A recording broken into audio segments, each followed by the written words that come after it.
Hello, everyone, and welcome to this week's Industry Insights. I am your host, as always, Leah Troscianecki, and I am joined today by two absolutely fabulous guests.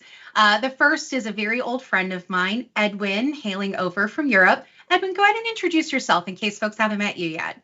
Yeah, thank you, Leah. Edwin Weijdema. I'm the field CTO for EMEA for Veeam, and I'm an explorer for 30 plus years. And explore for 30 plus years. I love it. And, Edwin and I present all the time, but we have a very, very special guest, somebody who doesn't get to do this all that often. I hope you all really give a warm welcome to my very good friend, Courtney Elder. Courtney, go ahead and introduce yourself to the Veeam team. Absolutely. Courtney Elder, I've been with Veeam for about 5 years now. I'm the Vice President of Governance, Risk, and Compliance. I've been working in information security for over 20 years at this point. Very happy to be here. And we are so lucky to have you here. For those that don't know, Courtney is a very good friend of the strategy, product marketing, and other go-to-market teams here at Veeam. We're very lucky that we have our own internal stakeholders to help us really try to better understand the market landscape, best practices, changing trends.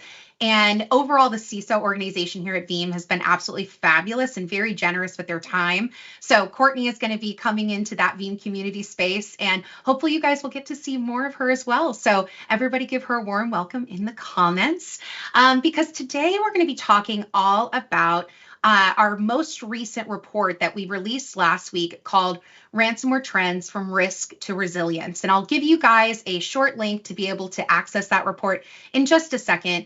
But first, I wanted to just kind of decompress. A bunch of us were at Veeam last week, myself included. I had a beautiful time in sunny San Diego.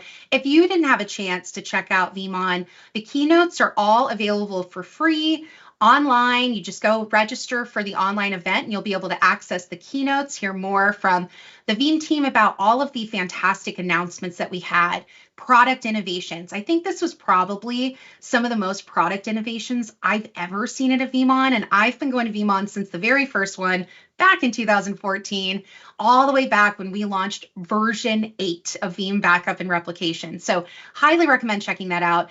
And one of the big framing devices that we used around a lot of those announcements is this idea of cybersecurity risk. Obviously, here at Veeam and anyone in the backup community spends a lot of our time talking about cybersecurity risk, but we really wanted to reframe that conversation more around best practices and the latest trends. So that's what we're going to focus on first. Let's shake the cobwebs off. Let's get started with something super simple. So production team, let's go ahead and throw up that first poll. For those that don't know, I'm a really big Star Wars fan. My name is Leah. I can't survive without actually being a Star Wars fan. And if you look at the calendar, we're pretty close to May 4th, or May the 4th be with you. So I want to create some chaos, just some good fun. And I want to hear from you guys in the comments from whatever platform you're streaming from, or even if you're catching us on a recording, let us know in the comment from where you're watching from. What is the favorite and least favorite Star Wars content that you have? I, this morning, was actually just chatting with somebody on my own team. He mentioned that he went and saw Revenge of the Sith, which is part 3 of the series, last night in a theater. And he said, wow, that totally changed my life. He also was born in 2002. So I saw Revenge of the Sith in theaters when it first came out. So that's just, a little bit hard for my heart, but it's fine. And I think that for me, my absolute favorite is actually the Clone Wars animated series. So that's what I've been really encouraging him to watch. And for any Ahsoka Tano fans out there, you've got a fellow fan in me. My least favorite is going to be anything by J.J. Abrams. Yes, you heard me say it. I hate J.J. Abrams' Star Wars pictures, and I will defend Star Wars Episode 8, The Last Jedi. I will absolutely defend that. So if you want to argue with me, send me a LinkedIn notification. I promise you that I will defend it all day long. Edwin, are you a big Star Wars fan? Yeah, I like Star Wars. Maybe some people can even see it on the background there. So I have Grogu on the shelf watching over us. So let the Force be with us. Let the Force be with us. Now, Courtney, I know you have some kiddos. So do you spend any time in the Star Wars family?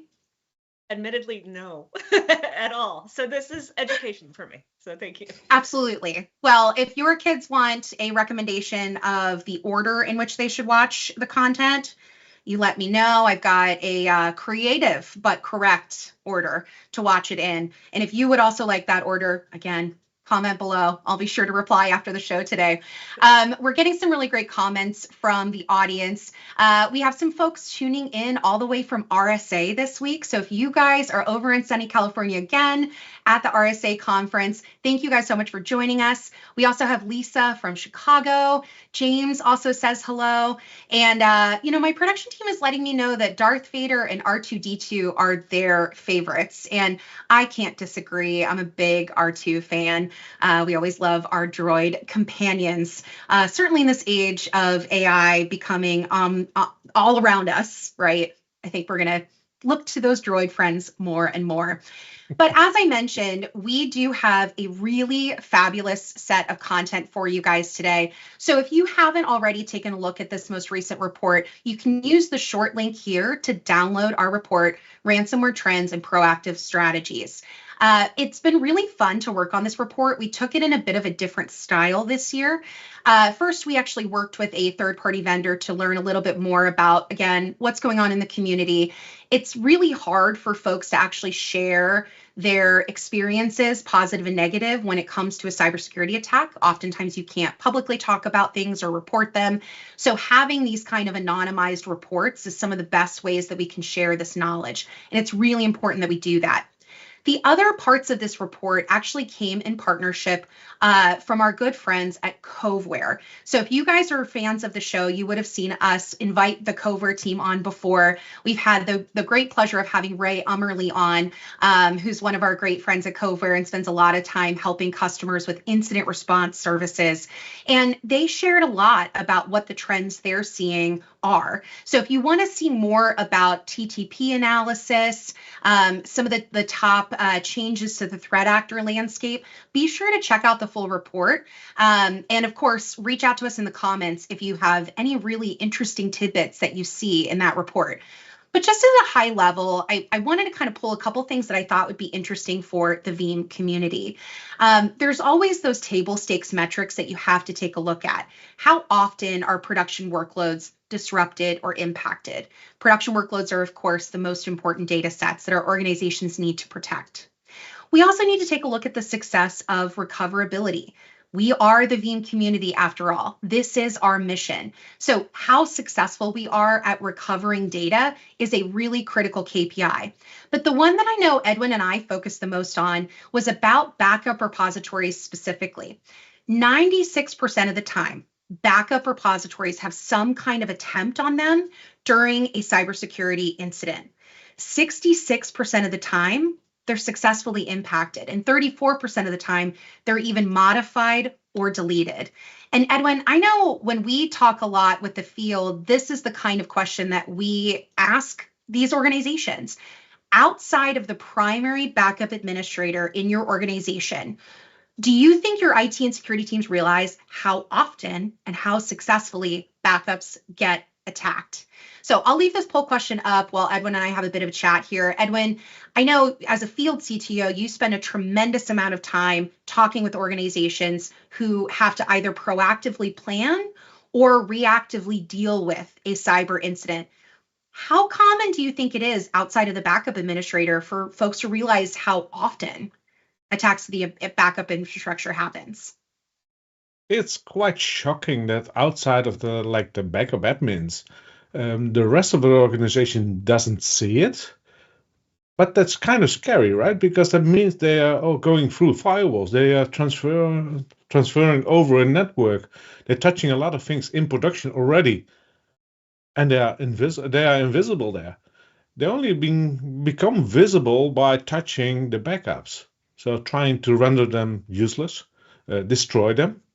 And that's kind of the part one phase in getting a ransom payment out, because you want those organizations you are targeting as a hacker and demanding ransom, you don't want them to have any ability to go back.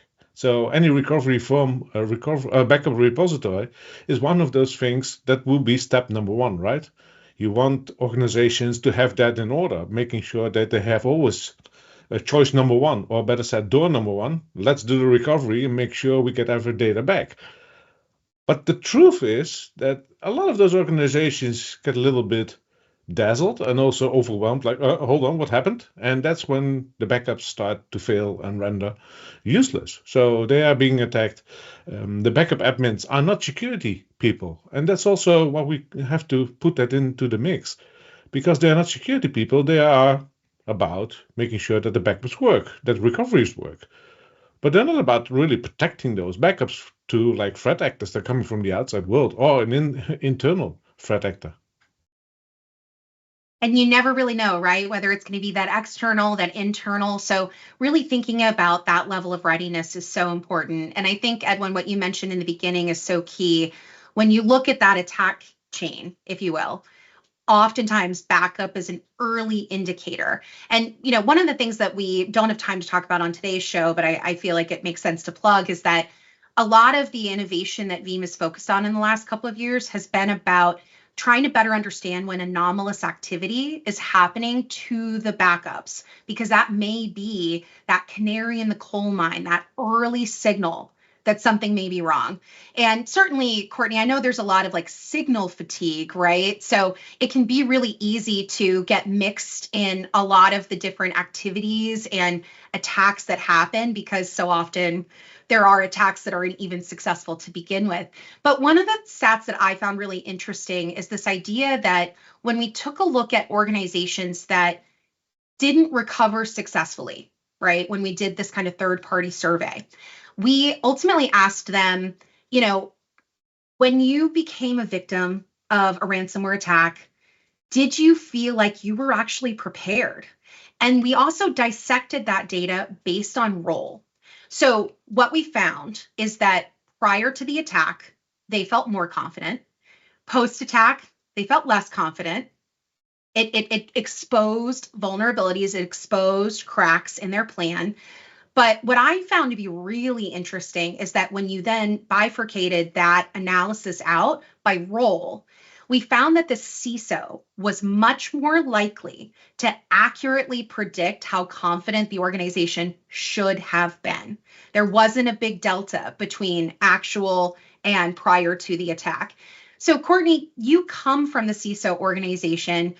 I think you understand better than anybody what it looks like to live life in the swivel. Why do you think it was such a stark contrast between the CISO organization really understanding the risk that was in front of them versus something like the CIO organization? So speaking from the GRC space, which is, my world, our role is really that second line of defense, the governance, risk, and compliance monitoring to understand the current pulse of our environment. And so we are doing continuous monitoring, testing based on relevant controls. And so as a result of that, when you sit in that CISO organization or that second line of defense for security, you really do have a great understanding of the security posture of your organization. And so shifting to it's not if, it's when it will happen, that's the mentality that we take, and how we measure our preparedness is by that continuous monitoring and reporting. And so I think that level of awareness is inherent in that function. And that piece is huge, right? And I think it goes to show that really being able to spend time as an organization to take a step back and look at that bigger picture and think about measuring risk and really trying to figure out where those exposure points are and what you want to do about it. It sounds like it's becoming more and more of a critical component of those KPIs. And I'm sure a lot of the audience comes from that Veeam community side. They're going to be in that backup administrator role. If you've never had a chance to chat with members of your GRC team, this is the kind of insight that you can gain from them and hopefully build some of those partnerships. And later in the show, we're going to talk about where some of those partnership elements can come in from when we highlight some of the playbook that we were able to put together by analyzing what successful recovery organizations looked like. What did they do differently? So we'll talk a bit more about where that IT operation and security operation piece can come in handy. But before we get there, let's talk a little bit more about those business impacts, because as Courtney said, it really does come down to taking a look at the bigger business impacts. So one of those big things when it comes to ransomware is then figuring out Do you pay the ransom? To pay or not to pay? And I could give you lots of stats that come from the report of how often people paid. Take a look at the report for more. But for discussion purposes, this was the one that jumped out to me. If you paid, why? What were you trying to accomplish? And we love a good color code. I color coded for you here. The blue indicates something that is within our sphere of control. If you paid the ransom to avoid downtime, that is something that hypothetically we can control. But you saw the stats from before. Recoverability is not where we need it to be. Backup infrastructures are getting successfully impacted a lot. So it makes sense that 50% of these respondents said they paid to avoid downtime. But what I want to draw attention to is all of the yellow. These are all motivators to say, I'm hoping that I can get the bad actor to do something different. Something that I talked with the covert team about quite a bit in working on this report was what's changing in the threat landscape. And something that they've noticed quite a bit is that we're seeing a lot of successful private organizations, right? So your company working with public sector organizations, whether it's law enforcement or other kinds of orgs, depending on what country you're in, et cetera. And the benefit of that is that these larger organizations, these single motivated organizations like a Black Cat, right? Some of these big organizations, they're not as successful anymore because we're all working together. But the pendulum is swinging the opposite way. And we're seeing a lot of lone wolves with motivations that are very difficult to pin down. So I give that context to say 69% of the time, the people who said they paid were attacked again. There's only so much that we can control. And these bad actors are changing their motivations rapidly. It's important for us to stay in touch as a community, to share what we're seeing, to share what's going on. But that flip side of it, just like Courtney mentioned, of thinking about how you can really take that bigger step back and look at data governance, look at the strategy, that's going to become more and more important. And I know, Edwin, we talk a lot about, various cybersecurity frameworks. NIST is a good one. NIST 2 over in Europe is obviously something that underpins a lot of the regulatory compliance requirements. I know in the United States, something that's emerging is CMMC. There's a million ways to slice it and dice it. But I think the reality is no matter what framework you choose, spending the time with the frameworks is key. So when you talk with organizations as a field CTO, what kinds of things light them up when it comes to looking at frameworks and really thinking about their preparedness? The first question I always get is, which framework should we choose? And then I will say, okay, let's step back. If you look at all those frameworks and all the legislations out there, they have one thing in common. It's about operational resiliency. And there's also, if you look through the slide you presented before, it's about being proactive. Thinking about, okay, what can we control? And what we can control is minimizing downtime, right?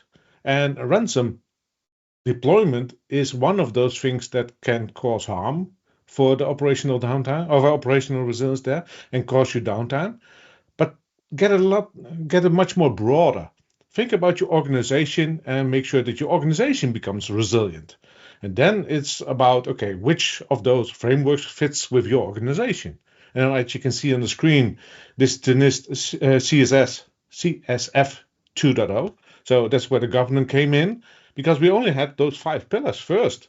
And I was like, hold on, shouldn't we document this and learn from it? And they're like, oh yeah, that's a good one. Let's do governance in there. But it's about operational resilience and creating from reactive to proactive, get a strategy going there. But focus also on protecting your data, because that's the last part in it. And what I tell them as a second part is like, okay, hold on. You want to do something about control, right? But we are always sure that you are not 100% secure, because we can always come through. I like exploring. Some other people also like exploring. They have some different means and also some different goals maybe. But what we can do is be 100% resilient. But it means getting the steps in. So identify, protect, detect, respond, and recover. But also put it down in governance. And I think that will be music in the ears of Courtney about getting that into control. But also making sure if you have that, it's also good for compliance reasons. But yeah, make sure that look around what you can control and focus on that one. And then also pick the right framework that fits your organization there. Because there are a gazillion out there, but there are some really good ones there that can really help you on baby steps on the way to being 100% resilient. And I think something that the three of us have talked about and noticed is that there are so many common controls. Yes, there is acronym soup, right? There's a million different frameworks and requirements, and things are changing every day, and you can get lost in the swirl of that. But the reality is when you actually layer it down, and Courtney, I know this is something your team does, they literally layer what the requirements are. And we find that there's a lot of overlap. The Venn diagram becomes quite a circle. And it comes down, I think, to the fact that a lot of these regulatory bodies or government organizations that are establishing these frameworks, they're seeing the same trends. They're singing from the same hymn book. Is that, Courtney, something you're hearing from all the other experts?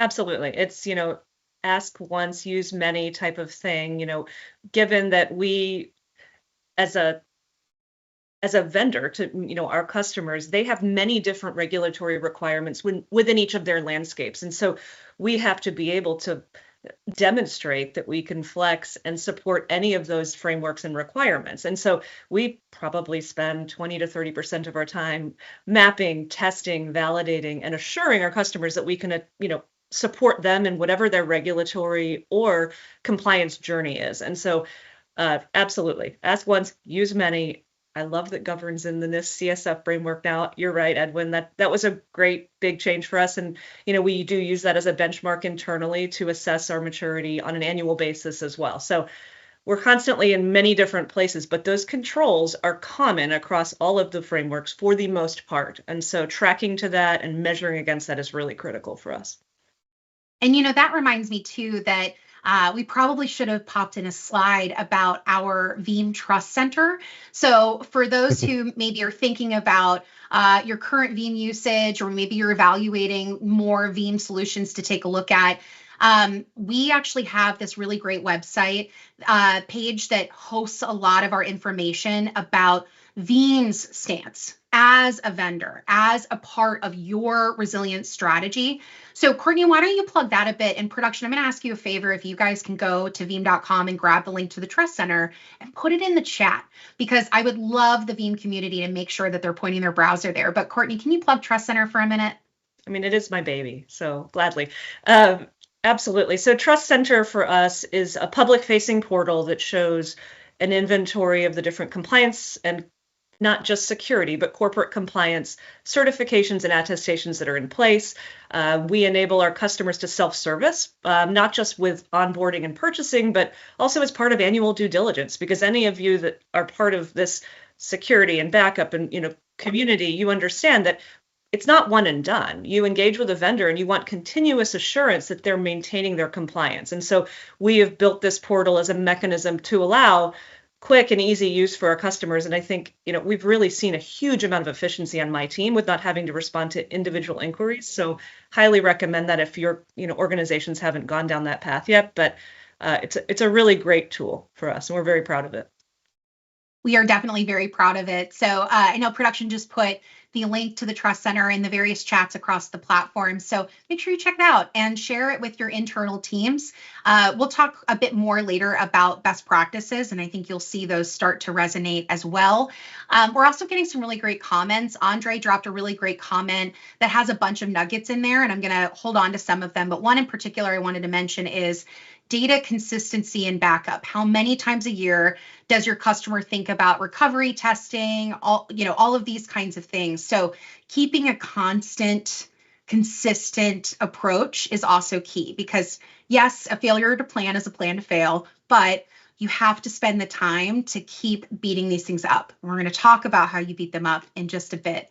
I'm going to go ahead and skip this poll question for now, because I think what's going to feel the best is to actually talk a bit more about collective action. We talked about the theme of this show today is from personal accountability to collective action. So in the spirit of looking at this community, you've got a lot of Veeam community members live streaming now, watching the recording.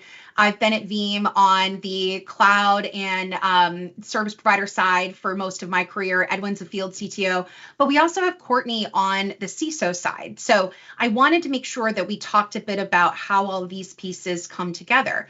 Obviously, most of you guys in the audience will come from IT operations, the CIO org, so we're not going to beat that up. But I know some of what I heard from Edwin and Courtney, you guys were really lighting up on the previous framework was that governance piece.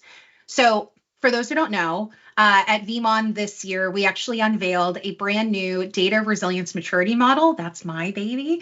And we'll actually be talking more about that on next month's Industry Insights. So special plug there. But a core tenet of that maturity model is really thinking critically about the best practices that fall into these dimensions: data strategy, people and process, and technical capabilities. And obviously at Veeam, we spent a lot of time talking about technical capabilities. On this show in particular, we really frame it around common controls, right? How can you control the data, control the resilience? But for us, I think a lot of where we're seeing the emerging trends and especially the emerging focus for customers that we've worked with is on the people and process, but also on the data strategy side. So Courtney, I want to start with you, just in case we need kind of a refresher for the audience. Can you explain a bit about the difference between within a CISO org, that more security operations side versus, to your point, the governance, risk, and compliance side, which comes in kind of as that monitoring piece?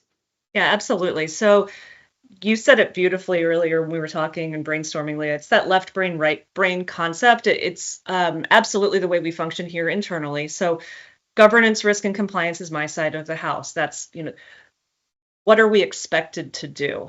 Are we doing what we're expected to do? But then if you look over to the other piece, which is the security operations side, that is, what are we doing to respond, recover, monitor all of these things that my team is enforcing and managing? So it is really more like the way that we view it here. The SecOps side is a little bit more of the technical controls in nature from a security perspective, whereas GRC is more of the compliance and risk and monitoring around what we should be doing. And so those two partner beautifully together, but it really does take both sides of that. And I do think my own perspective, as I've seen security evolve over the last, 10 to 15 years, we've shifted from more of that mentality that security is those technical controls.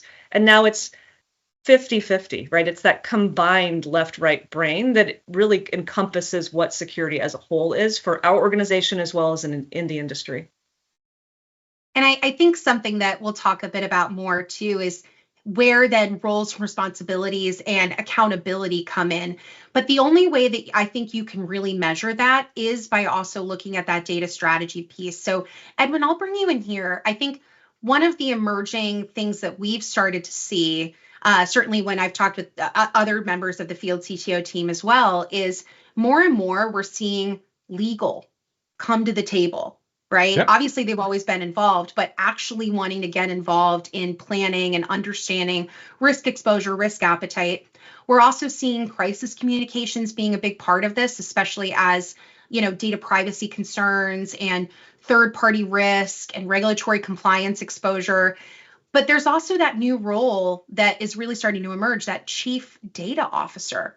How important is any given data set to the business? So Edwin, why don't you talk a bit about that data strategy piece of it and how that's maybe changing the importance of backup? I know we like to talk about how backup has gone from basement to boardroom. So maybe share a little bit of light on that data strategy piece. Yeah, the data strategy. We all have a puzzle piece in the whole string. But if you really talk about data strategy, it's about data from cradle to grave. So yeah, it pops up, data becomes information, we use the information until we will destroy it at the end. But it's making sure that that whole life cycle of data is being monitored and also being secured. And also saw something in the chat there, Maxwell on YouTube, does Veeam provide data encryption in transit? Yeah, it's like the technology. Yeah, we do encryption for the data in transit, but also at rest. That's also part of that whole life cycle of being a good housekeeper for your data, making sure it's viable, it's integer, Because if something comes in and changes that data set a little bit, that's the scary part. Not the one that's being encrypted, but the ones being injected into that stream. Because that makes that whole life cycle all of a sudden worthless. And that's where the data officer comes in, thinking about the whole strategy around it, how we work with data, how we create data, but also how we delete data or say goodbye, put it to the grave there. And that's the last part. That's in a lot of organizations, they will just say, buy more disks. Because we need more storage, buy more disks. We don't look at it anymore. But that's the scary part. Because if someone comes in, steals that data, there are a lot of nuggets in that data stream that is being put on the disk without knowing. And I think that last piece, that without knowing, is key. And Courtney, I know we've talked a bit about data tagging and ingesting data and really making sure that we have a good grasp of what it is, where it is, why it is, what the critical importance is early and often. So I think that's kind of a nice gloss over this whole thing, right? What are you seeing lately in that data tagging, data ingestion, data management side of the house? You have to know your data, right? If you don't know what that classification is, you don't know the right level of control or requirement around backing up or protecting that data. You can't operate from a security perspective that everything is a crown jewel of the organization. So understanding the classification and being able to prioritize your investments around that risk, that's the only way to manage. We all operate in a risk transference, risk management space of we can't fully secure everything. So then how do we prioritize and budget accordingly? And I think that prioritization piece is really going to be a nice transition because it speaks to how important the stakes have been. And I know one of the things that we really lit up about when we were looking at some of the initial research was there's a really interesting note about successful organizations that successfully recovered from a ransomware attack. What did they look like? And how does that compare to organizations who didn't achieve their outcomes after an attack? And one of the biggest indicators that we saw, which I think is a lagging indicator, but it goes to, I think, speak to the culture of the organization, of the people and process, is whether or not any one individual was held accountable for the attack. The reality is, if your organization is successful, if they're doing things right, if they're operating like a well-oiled machine, if everybody knows their data, knows the strategy, has a seat at the table, we're seeing a really big shift away from personal accountability, sticks, punishments, go in front of the SEC to explain why this thing happened, to much more of a collective action, collective strategy, and even carrot-based organization. So team, I'll bring you guys back into this. This was one of the biggest trends that we saw that we really wanted to kind of let breathe a little bit. Courtney, I know on your team, you have a very special team member who leads a lot of the training and enablement pieces of it. And of course, training and enablement will span all employees. I know last night I got a brand new iPhone, and this morning somebody from our own SOC team pinged me and was like, just checking, like we had a new device login with Authenticator. That was you, right? So that goes to speak to how important all individuals are. But I think specifically when it comes to the way that you guys are also partnering with the IT operations team, what does that kind of relationship look like, from a collaboration and an enablement perspective? So we have shifted our approach, or even our internal branding, from calling it security awareness to security culture. And I think that speaks to the concept of the human firewall and enabling our people and our processes to protect us and not just be fully dependent on that CTO, CIO organization to protect our environment. And so again, that left brain, right brain concept of we want to enable our people and our processes to be that first line of defense for us ultimately. And those technical controls would be lovely, but they're sometimes secondary because it's that human interaction and that behavior and that culture that really can be your biggest risk. And so we dedicate, we do excessive amounts of phishing campaigns, but we do it from a reward perspective. So go back to your carrot stick concept. We've shifted also to stay in line with this concept of shared accountability to reward good behavior, to incentivize folks to report phishing attempts, report suspicious activity. We have, bonus and reward programs tied to that, which is wonderful, versus that former fear-based mentality when I first started in security, that it's not, if you're the CISO, your head is on the chopping block if you're breached. Now we expect that there will be attempts on that, and we collectively as an organization protect against that. And so we're shifting to that more of an incentive-based approach internally, but I'm also seeing that in the industry with my peers as well. And definitely something that we saw in the data resilience maturity model research as well is this idea that having clear roles and responsibilities, even a RACI model, clearly documented with all of the players involved, that's been a really key game changer for how these organizations can better collectively work together, better collectively succeed or fail and do those postmortems. So Edwin, when you're working with organizations as that field CTO, what is it looking like over the last 5-10 years? Are you seeing a lot more organizations bringing more people to the table, or is it that one torchbearer saying, I'm going to be the guy? What are you seeing? No, it's completely shifting, but it's also because of a lot of ransomware attacks that are going on. And if you look through, and I've helped many organizations in the last 8 years, it's about communication. And if you go in and your main focus is finding the one who clicked that link, well, we got breached. That doesn't work. Those companies go dark. The ones that go like, okay, I don't care what happened, let's fix this. That mentality, bring everyone to the table, make sure that we survive as an organization, that thrived. And by organizations speaking out and being on stage, also for instance on Veeam, that learning curve for also for other organizations is really beneficial, because people are like, okay, hold on, we shouldn't go after the one that did this. We should go after fixing this and also being proactive. So let's learn from this breach instead of that one person that gets fired because it's the CISO. Yeah, but that doesn't work, because if you fire that person, the next one you will hire will say, hold on, how many days do I get? Because the next breach will be around the corner already. Assume breach, right? It changes the culture. And I think one of the really interesting things that's happening here is we're seeing a lot of burnout, right? A lot of people not wanting to be that leader in the organization. That's the opposite of what you want. We had a really great comment in one of the platforms. Wholeheartedly agree. We educate rather than vilify our user base. And I think that piece of it is huge. And guys, keep coming in the comments with any insights you guys have or questions. I've seen folks from Brazil, some other folks from San Francisco. Not sure if you're calling in from RSA or somewhere else. We have someone calling in from Turkey. I'll actually be flying through Istanbul later this year, and I cannot wait. I've never been. So keep letting us know where you're calling in from. Let us know if you guys have any questions, because we're now going to turn a page and kind of wrap up the show with a playbook of some best practices. And again, if you download the full report, you'll see a lot more of these insights, but just to give you a little teaser.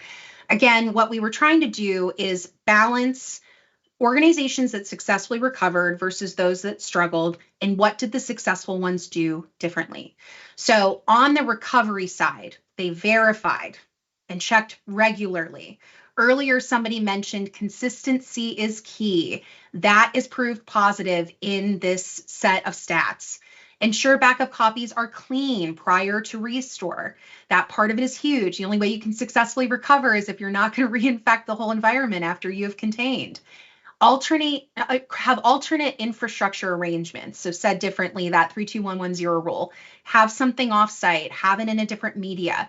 And you need to have some sort of containment or isolation plan in place. Edwin, any kind of color commentary you want to add here on the recovery side? Yeah, if you look through all those numbers on the screen, it's highlighting our 3-2-1-1-0 rule, because there's 3 copies of data, 2 different media, one is offsite. One is offline, immutable, or air-gapped, or better said, all three altogether. And the last one, that's the most important one. It's the zero. It's the testing. So having that backup on immutable storage somewhere stored, give someone else the keys, pay them for it, make sure it's safe, but also test your backups. And by testing your backups, that means that you know, okay, I have a copy where we can go from. And then the next step will be, okay, hold on, we have a copy, we can go, but hey, just thinking about going to the cloud without a contract, without any skeleton network infrastructure, will open you up within 10 minutes for another attack. So think ahead, okay? Design for recovery. What are you going to deploy? Because if it's in your data center and you ask law enforcement, they will come in and they will put a ribbon around it. Hey, police line, do not cross because this is a crime scene. You're not allowed to touch your own hardware anymore in your own data center. Think about that strategy, and that's about planning ahead. That's all about the proactive strategies, but also have a incident response plan and make sure that it's not on your infrastructure, because I've seen too many times that people call me like, hey, you do a review of our incident response plan, can you please ship that copy back? Yeah, but I just started. Yeah, but you have the only living copy because the rest is all encrypted because they were on the same infrastructure. So make sure that it's somewhere else, even print it out. That's the whole point. And that's why I see all those numbers on the screen. Yeah, that's why people are successful in recovering. Just follow best practices. Follow the best practices. And again, we have a lot of really great content and frameworks to help you with those best practices. I think also taking a look at the other side of the house is key. So what does, within the CISO organization, what do some of these best practices look like? Again, we talked a lot about that accountability piece. We also talked a bit about training and awareness, or specifically, as Courtney mentioned, what that culture change can look like, not just awareness or enablement, but changing the culture. Something else we thought was really interesting. Only 26% of organizations have a determined plan for whether or not they'll pay the ransom, notify law enforcement, etc. We spent a lot of time with the Covert team. They have some very strong feelings on this. If you want to learn more about how to have a predefined strategy, take a look back at some of our older industry insights episodes. We had a whole cyber incident response series where we went step by step through that process and talked a bit about some of those best practices. And Courtney, I think one that I wanted to call you in on specifically is the chain of command piece of this. So an in-plan place that ensures proper authorization ladders and approvals for critical decisions. How important is that piece of it, right? Especially when you're in an active incident response. How important is it to have that chain of command? It's critical. And, we've been working a lot internally about refining our crisis management approach and ensuring, back to the comments that Edwin made earlier around legal involvement and things of that nature, it's a broader team than just security. So ensuring that we have the right escalation paths, the right crisis management team in place, and we have these right monitoring, back to the GRC concept, so that we know what controls are the most secure and we can react effectively to the ones that are most at risk. And so, again, it goes to prioritization. It's having the right people at the table, but also prioritizing according to what we know from our own self-monitoring. And I think that they can't work without each other. They can't. They absolutely can't. And something that's really going to stress test that a bit is some of these other playbook best practices, really taking a look at software updates. Obviously, the Veeam team, we spent a lot of time talking about that. Of course, we would all love increased budget. If you guys need that doctor's note to go back to your organization and say, I need more money to harden my infrastructure, I think this report's a really great kind of thing to send to your boss. But the one I want to end with is pen testing. And Courtney, this was one that I know we spent a lot of time talking about in prepping the show. And there's actually already a comment getting ahead of the plot here. We would recommend an internal pen test against your backup infrastructure. Nothing beats being able to close the gap before someone or something slips in. So Courtney, you want to talk a bit about what pen testing is and how to maybe think about approaching it as an org? Yeah, absolutely. And, we take a multifaceted approach here at Veeam. So it's not just our internal infrastructure, but also from a product security perspective, and having that third-party attestation is critical. So reflecting back on the comment about Trust Center, we're moving towards posting that externally behind our online NDA with login, of course, but providing that assurance, that third-party attestation and assurance of security is critical. And I love that comment because it's the Hellraiser mentioned it. It's that proactiveness. If you can't self-test and or have a third party provide that assurance to be able to then secure your environment or secure your product, you're at risk of massive exposure. And so, what we're seeing in the industry, and even from requests from our customers, is an increase in expectation around that. So it used to be generally accepted once a year. And so we're iterating on that internally. We're taking a more quarterly approach to that with multiple pen testers, because there's not a foolproof pass-fail. This is not a binary activity. And so it's really important to us to have diversity in that testing approach to uncover what we could be missing internally with our quality management team, but also just augmenting that with different lines of experience and expertise, but being able to provide that assurance to our customer. So I'm seeing that shift as well from a frequency and approach perspective, and it's really great. We're getting a lot of awesome intel on both of our environments. And better to know how to react when the call is coming from inside the house than when it's not. So I actually think pen testing is the perfect capstone to this chat. Thank you all so much for joining us. Obviously, we're very passionate about cyber resilience here at Veeam.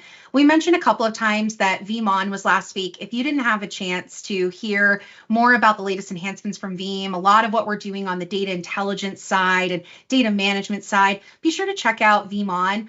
You can watch the keynotes for free by logging into the online portal for Veeam On. The Veeam team is also at RSA this week. I saw Rick Vanover in the chat mentioning that the Veeam team is there. So if you're at RSA, make sure to stop by and chat with the Veeam team a bit more. And of course, download the report. I know we've got the link in the chat and in any of the platforms that you're watching from. So on behalf of myself, Edwin, Courtney, the production team, thank you all so much for joining us on this month's Industry Insights. As I kind of teased, next month, we're going to talk a bit about my baby, the Data Resilience Maturity Model, which, as Edwin said, a lot of what we talked about in this show is best practices, but it's hard to sometimes grasp all those best practices from community collection. The DRMM can be a really great organized fashion that is just reporting the news. It is just best practices that are tried and true, but we have them organized and in a maturity model that makes it easy for your team to come together and assess their current readiness. So we'll talk about that more on the next show. Until then, thank you all so much for joining us, and we'll see you next time.